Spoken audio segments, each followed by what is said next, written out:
अब जबकि मुल्क एक वबा के ख़तरे से दोचार है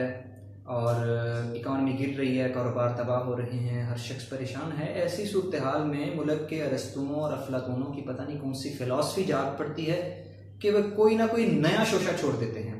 आपको पता है कि प्राइम मिनिस्टर की हिदायत पर वज़ारत मजहबी उमूर ने मिनिस्ट्री ऑफ रिलीजियस अफेयर्स ने कादियानियों को नेशनल कमीशन फॉर माइनॉरिटीज़ में शामिल करने का फैसला किया है। अब कुछ लोग तो हुकूमत के इस फैसले पे बड़ा खुश हो रहे हैं और बड़ी अप्रिसिएशन कर रहे हैं हुकूमत के इस फैसले की कि गवर्नमेंट ने बड़ा मार का मार लिया है कि अब कादियानियों को काफिर लिखा जा सकेगा। हालांकि ये कोई नई बात नहीं है, बल्कि कॉन्स्टिट्यूशन ऑफ पाकिस्तान 1973 में आज से 40-45 साल पहले ये बात जिक्र की जा चुकी है कि कादियानी काफिर हैं। उसके बाद कुछ लोग गवर्नमेंट के इस फैसले पे बड़ा नाराज भी हैं कि हुकूमत ने देखें जी अचानक ऐसा इतना बड़ा फैसला कर लिया, ये पता नहीं ऐसा क्यों हो रहा। तो व्यूअर्स, ये कोई अचानक से होने वाला फैसला नहीं है, बल्कि इसके पीछे बड़ी लंबी पॉलिसी जारी थी। मिनिस्ट्री ऑफ पार्लियामेंट्री अफेयर्स आजम सबाती ने 12 फरवरी 2020 को अपने एक इंटरव्यू में ये बात कही थी कि वो नेशनल कमीशन फॉर माइनॉरिटीज को रिकॉन्स्टिट्यूट करने जा रहे हैं, जो उन्होंने कर दिखाया। तो आज हम देखेंगे कि कॉन्स्टिट्यूशन ऑफ पाकिस्तान 1973 में कादियानियों के बारे में क्या लिखा गया है, और उसके बाद फिर हम देखेंगे कि ताज़ीरात पाकिस्तान पीनल कोड में कादियानियों के बारे में क्या लिखा गया है, और इस कमीशन में शामिल किए जाने के बाद कादियानियों को कौन से इख्तियारात हासिल हो जाएंगे। तो कॉन्स्टिट्यूशन ऑफ पाकिस्तान 1973 के आर्टिकल 260 में मुस्लिम और नॉन मुस्लिम की तारीफ यूं की गई है कि मुस्लिम वो है जो अल्लाह ताला की तौहीद पे और हजरत मोहम्मद सल्लल्लाहु अलैहि वसल्लम के खातमुन नबीयीन होने पे ईमान रखता हो, और वो हजरत मोहम्मद सल्लल्लाहु अलैहि वसल्लम के बाद किसी और को नबी ना माने। और नॉन मुस्लिम की तारीफ में ये बात कही गई है कि non Muslim means a person who is not a Muslim and includes a person belonging to the Christian, Hindu, Sikh, Buddhist और Parsi community, a person of the Qadiani group और the Lahori group who call themselves Ahmadis और by any other name. कि non Muslim, हिंदू, सिख, ईसाई की बात करने के बाद कहा गया कि कादियानी भी नॉन मुस्लिम हैं, कादियानी भी काफिर हैं। चाहे वो अपने आप को अहमदी कहें, लाहौरी ग्रुप कहें, वो अपने आप को किसी भी नाम से पुकारें, वो नॉन मुस्लिम हैं। और ताज़ीरात पाकिस्तान की दफा 298 बी और सी में ये बात बड़ी तफसील से लिखी गई है कि कादियानी खुद को मुसलमान नहीं कह सकते, वो मुसलमानों के टाइटल्स को यूज नहीं कर सकते, वो अपने बुजुर्गों को अमीरुल मोमिनीन नहीं कह सकते, अपनी खवातीन को उम्महातुल मोमिनीन नहीं कह सकते, अपनी प्रेयर कॉल को वो अज़ान नहीं कह सकते, अपनी इबादत की जगह को वो मस्जिद नहीं कह सकते, और अपनी इबादत को वो नमाज नहीं कह सकते, खुद को मुसलमान नहीं कह सकते, और अपने अकायद की तबलीग नहीं कर सकते। अगर वो ऐसे किसी भी कानून की वायलेशन करते हैं, अगर वो ऐसा कोई भी काम करते हैं, वो खुद को मुसलमान कहते हैं या अपने अकायद की तरवीज इशात करते हैं, तबलीग करते हैं, तो उनको 3 साल की सजा या जुर्माना भी साथ सुनाया जा सकता है। अब हम बात करते हैं कि कादियानियों को जो नेशनल कमीशन फॉर माइनॉरिटीज में शामिल किया गया है, इसका क्या नुकसान है मुसलमानों को, मुल्क को, और कादियानियों को इसका क्या फायदा है। इस हवाले से हम Pakistan minorities rights commission act 2016 वो देखते हैं। इस एक्ट में ये बताया गया है कि ये कमीशन कैसे बनता है। इस कमीशन के 12 मेंबर्स होते हैं, एक चेयरपर्सन, एक वाइस चेयरपर्सन और बाकी 10 मेंबर्स होते हैं, और इन सब को अपॉइंट करती है गवर्नमेंट। फिर इस एक्ट के सेक्शन 10 में हमें यह बताया गया है कि इस कमीशन के इख्तियारात क्या हैं, इस कमीशन के फंक्शंस क्या होते हैं, इसने करना क्या होता है। तो इस सेक्शन 10 के सब सेक्शन 1 में ये बात लिखी गई है कि ये कमीशन क्या करेगा कि examine the policy, programmes and other measures taken by the government on issues relating to equality of minorities, empowerment, protection, political participation, representation, education etcetera. ये कमीशन क्या करेगा कि माइनॉरिटीज को इक्वल रिप्रेजेंटेशन लेके देगा,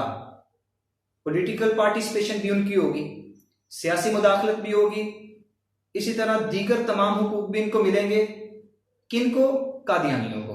यानी कि माइनॉरिटीज के हवाले से की बात पहले से दर्ज है, यानी कि जब कादियानी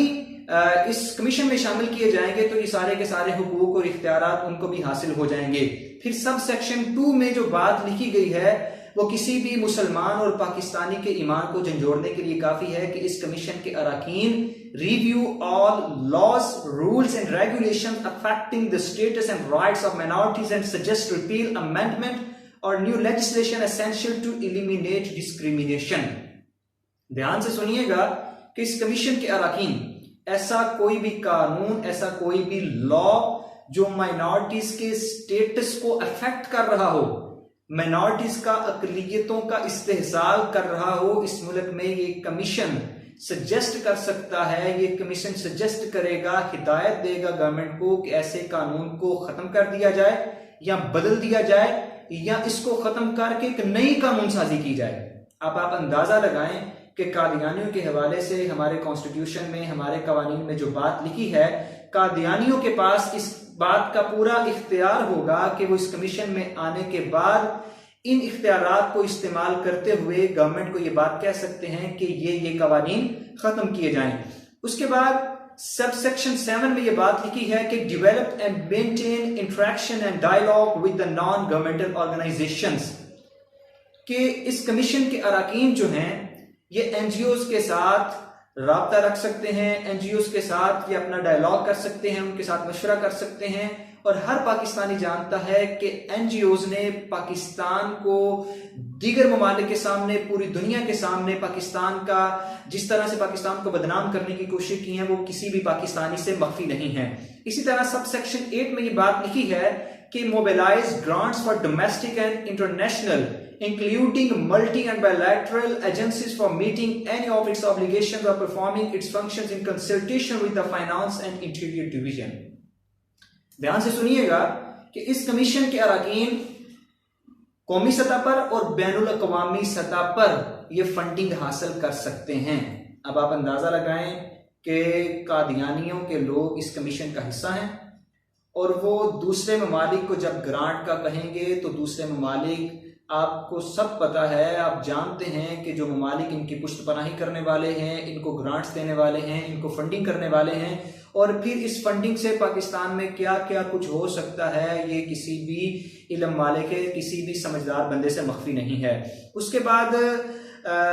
सब सेक्शन 10 में ये बात लिखी गई है कि कोऑर्डिनेट और liaison with the national minority rights commission और matters relating to international instruments, के बैनुल अक़वामी सतह पर माइनॉरिटीज के हवाले से, अक़लियतों के हवाले से जो कानून साजी होगी, बैनुल अक़वामी सतह पर जो इंटरनेशनल इंस्ट्रूमेंट्स होंगे उनको फॉलो किया जाएगा। उस हवाले से पाकिस्तान में भी इक़दामात किए जाएंगे। उसके बाद फिर लिखा है कि seek and receive information, data and documents from any Pakistan source और entity in the course of performance of its functions.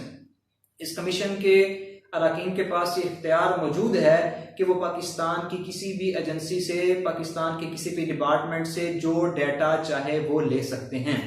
अब आप अंदाजा लगा लें कि इस कमीशन के अराकीन को जो इख्तियारात हासिल हैं, कादियानियों के इस कमीशन का हिस्सा बनने के बाद क्या क्या नुकसानात हो सकते हैं और क्या क्या मामला। और उसके बाद सेक्शन 10 के सब सेक्शन 15 में ये बात लिखी गई है कि may act for advocacy, lobbying, coalition building, networking and as a catalyst for promotion of cause of minorities to facilitate their participation in all spheres of life including legal, economic, social and political environment. बड़े वाज़े अंदाज में ये बात लिखी है कि इस कमीशन के जो अराकीन हैं, इस कमीशन के लोग माइनॉरिटीज यानी कि अक़लियतों की, उनके हुकूक की हिफाजत करेंगे और उनकी पार्टिसिपेशन को यकीनी बनाएंगे कानूनी मामलात में, सियासी मामलात में, माशरती मामलात में और मुआशी मामलात में। मतलब ये है कि इस कमीशन में कादियानियों को शामिल करने के बाद वो डायरेक्टली पाकिस्तान के कानूनी, मुआशी, माशरती और सियासी निज़ाम पे असरअंदाज होंगे। फिर इसके बाद आप ये बात भी याद रखें कि पाकिस्तान के कॉन्स्टिट्यूशन में माइनॉरिटीज के लिए इलेक्शन के वक्त सीटें रखी गई हैं। नेशनल असेंबली की जो सीट्स हैं, 342 जो सीट्स हैं, उनमें से 10 रिजर्व हैं माइनॉरिटीज के लिए।